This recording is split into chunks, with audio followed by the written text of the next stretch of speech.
Good morning. Welcome to the very first Coffee with the Commissioner podcast. See, and I've even invented a name this morning before you got here, Joe. So, my name is Steve Turner. I am Cleveland's Police and Crime Commissioner, and I am responsible for setting the strategy and direction of Cleveland Police to ensure it's an efficient and effective police force. But more importantly, I am the voice of Cleveland public within Cleveland Police. And we also look to commission dozens of services across the area. And we work with victims, we work with third-party organisations, third sector organisations, I should say. And we work on things like education and diversionary products as well. So with these podcasts, what I'm going to look to do is invite interesting and exciting people along to the podcast to see some of the work we do over and above what people would class as normal policing. And I'm very pleased to say our very first guest on the Coffee with the Commissioner podcast is a gentleman by the name of Joe Clarkson, and he's from Clean Slate Solutions. Good morning, Joe. Good morning. Nice to meet you properly, Steve. And Cheers you. for the invite. And thank you for coming along. And are you excited to be my first guest? Of course, yeah. You've just built us up massively, so yeah. I have, so no pressure at all.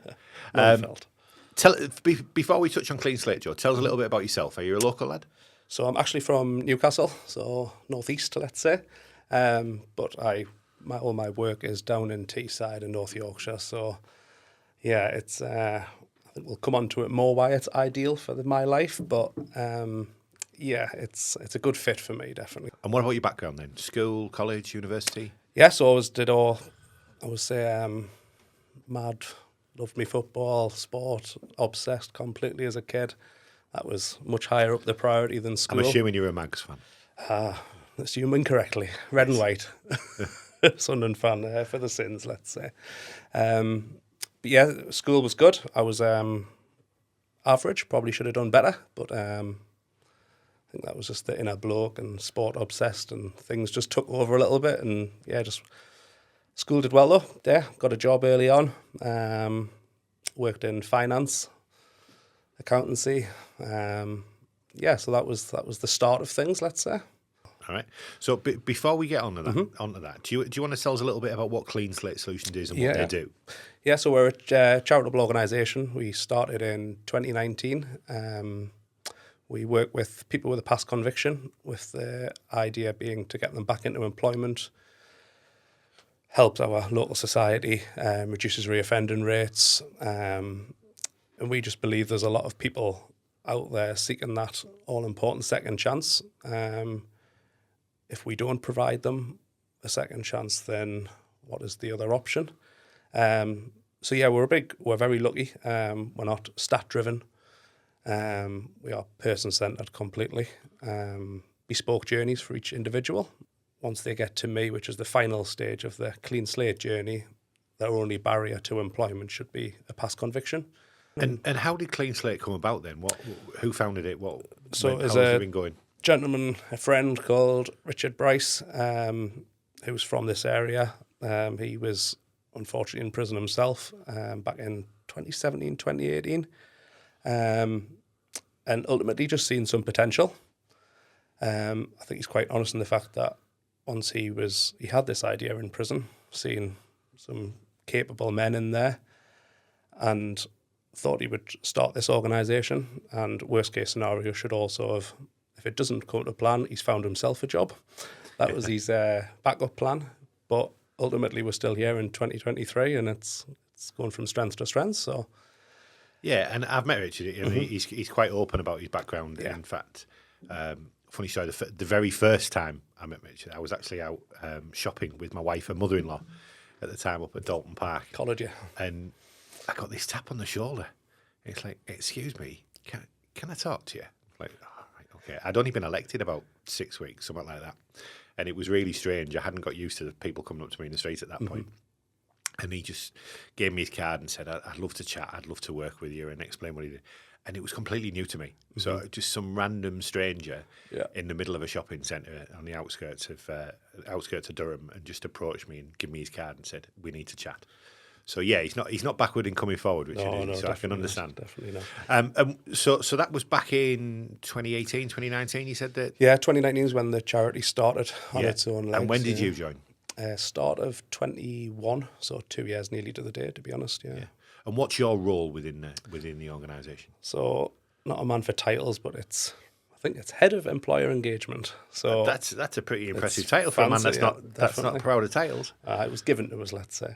But essentially, it's trying to break down some employers' doors to change a bit of stigma.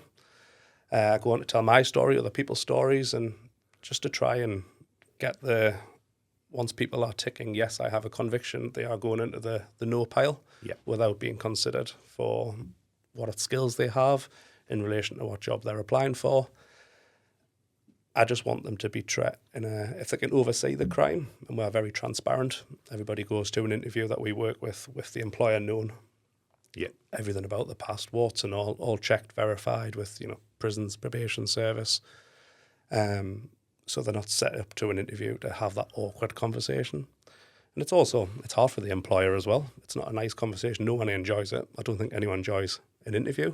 Yeah. Full stop. So the idea of bringing up a horrible period of life and normally not nice things isn't nice for anybody in that room, I would say. So, I go out there trying to get us some routes into employers for a wide range of roles, wide range of jobs across Teesside and North Yorkshire as well. So you touched a little bit on your story there. Would you mind sharing your story with us? Of course, yeah.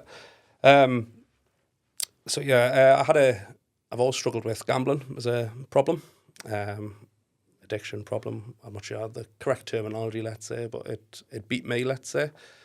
Back to the sixth form college days, it had a few stabs at us, let's say, and crippled my finances, credit file, my family's.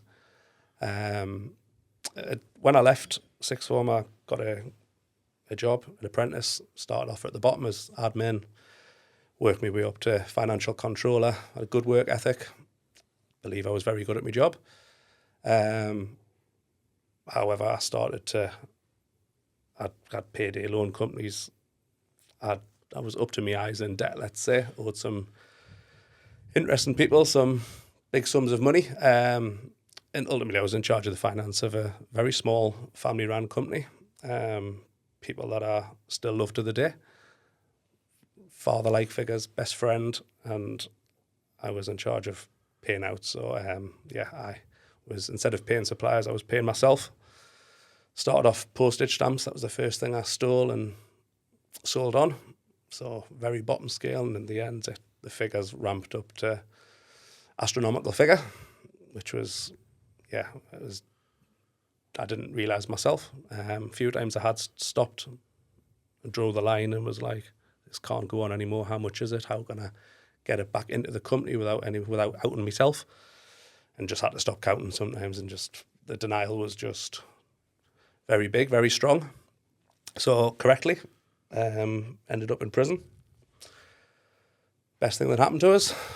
Wife doesn't like us saying it, but it was the best thing that happened to us for sure. And I suppose when you're in that type of environment, you've got a lot of time to think and a lot of time to yourself. And definitely.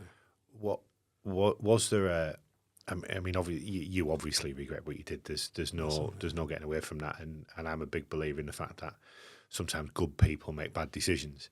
But was there a point when you were in there and you thought, I've really got to do something different here? Or did you see it as having to turn yourself around?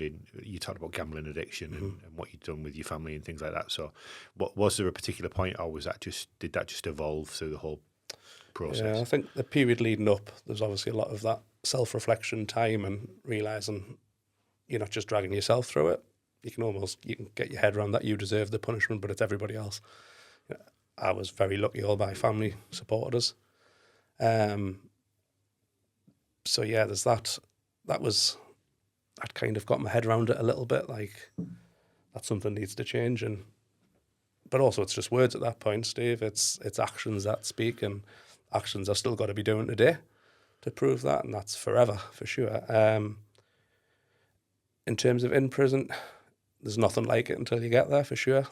You can think you're never going to do it, and it is words, but until you feel there's a certain feeling for sure, whether it be a letter you receive, it can be anything, or just a conversation, seeing your parents come through the visit and drastic searches, let's say, it's not nice to see. I remember my first visit of my mum, still in Durham, proper prison, let's say, and they go through quite a thorough search because obviously, unfortunately, people are smuggling things in that way. And I thought I'd been told off, let's say, enough, and it was arm round and supporting time, and I got one of my biggest talent off the first visit, to say that. Mums are great for that. We can never go through this again. So yeah, that'll stick with us for a long time, I think, definitely. All right, thank you. That must be so difficult for you to share that, but I'm really pleased you did. Thank you for that. So you talked about the clean slate process then. Yeah. So what does that look like for somebody coming out of prison?